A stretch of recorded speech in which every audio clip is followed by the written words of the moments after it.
What is up, everyone? So we are back with Ask the Producer series. My name is Adam, and I will show you today something that really inspired me over the holidays, which is how to creatively use the sampler to create your own 808s, your own synths, your own gliding 808s for that matter, your own gliding anything really. The entirety of the history of human recording experience and library is at your fingertips to make new creative ideas and presets for yourself. So with all of that said, let's jump into the studio. Let's jump in.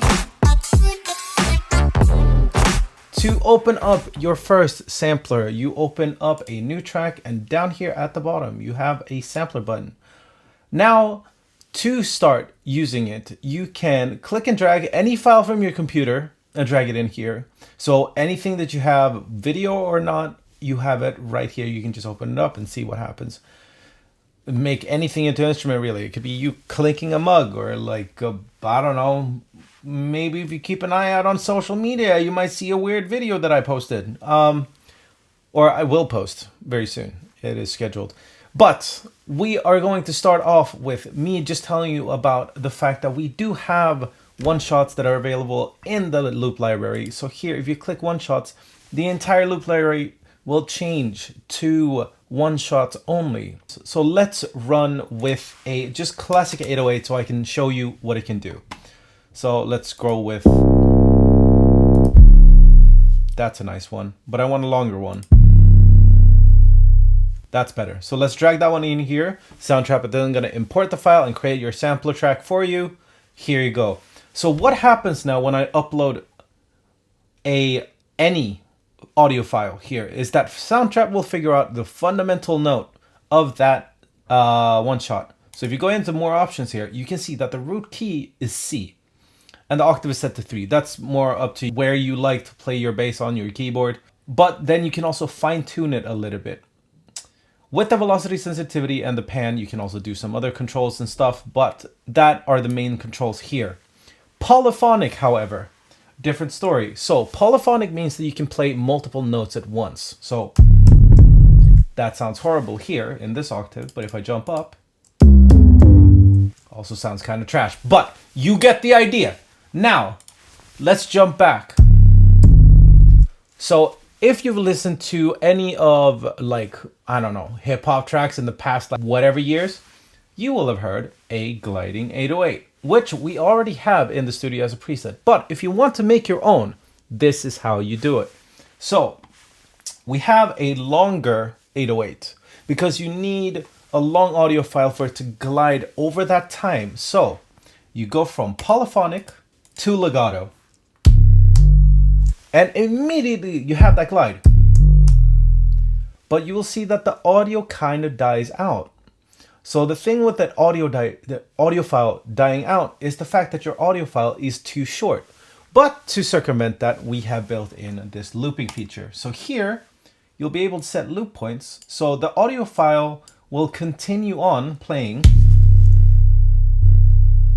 But you can hear that that's like a not very well matched loop.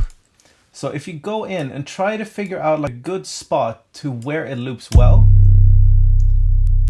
that's usually in the end. Now you hear that clicking noise. You don't want that. So you'll move around these a little bit until you figure out somewhere that's like good for it to loop. There you go. So now you have a nice loop that you can use. It does click a little bit, but well, whatever. It's not going to matter in the grand scheme of things. However, now you loop indefinitely.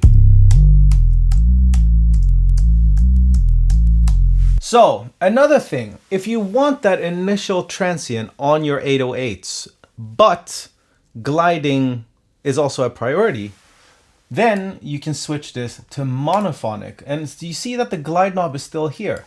That means that it will replay the note or the entire audio file from the beginning, but then glide between. So if you see me clicking down,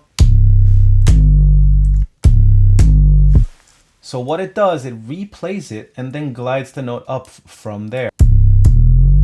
See? So then you might not even need this looping feature because your notes are long enough to be able to cover it. So here you see. So it still has that tail. What you can also do to make sure that you don't get those clicks is to crossfade or fade the end of that note. And as simple as that, you have something that glides. But you don't have to do this with only 808s. So let me go into synths and let's figure out something here. Okay, that's a full chord.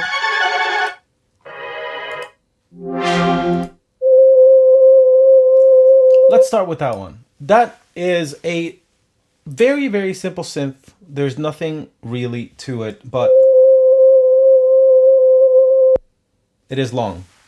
So what we can do here is we can look at this and kind of go into, okay, so this, and you kind of want to match the looping. Let's see if we can match the amplitude of said loop. And then this is a crossfade thing, by the way. So now once I've crossfaded everything and I am pretty set, let's see what it sounds like. Still get that. Yeah, it's not.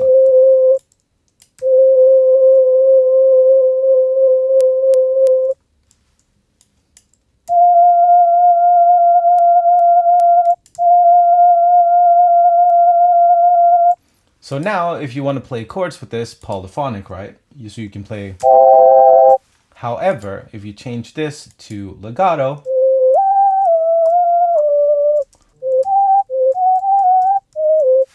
you get what I'm trying to play. Anyway, that's the power of the sampler, because you can play so many cool things with the sampler. Even, you saw those chords that I used earlier in the loop tab?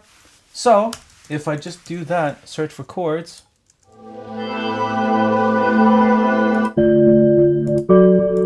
Let's go for that one. It was fun. It was the first one.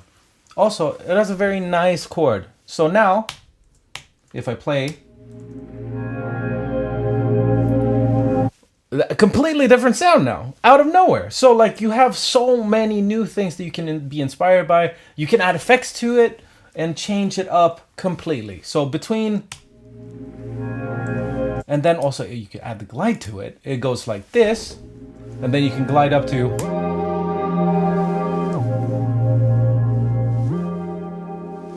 And there you already have like a house track.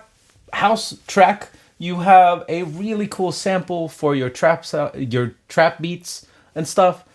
You can experiment so much with this thing. It is so powerful. So please, please check it out. That's all I wanted to say for this week's video. But if you want to know more or want to have more creative ideas or stuff like that with the sampler, let me know in the comments down below. Also, if you have any other questions that you want me to answer in one of these videos, or please comment down below and say that as well. Or join the Discord and then you can just spam me with your ideas of what I should do for the Acid Producer series. But with all that said, I would like to thank you so much for watching, and I will see you in the next one.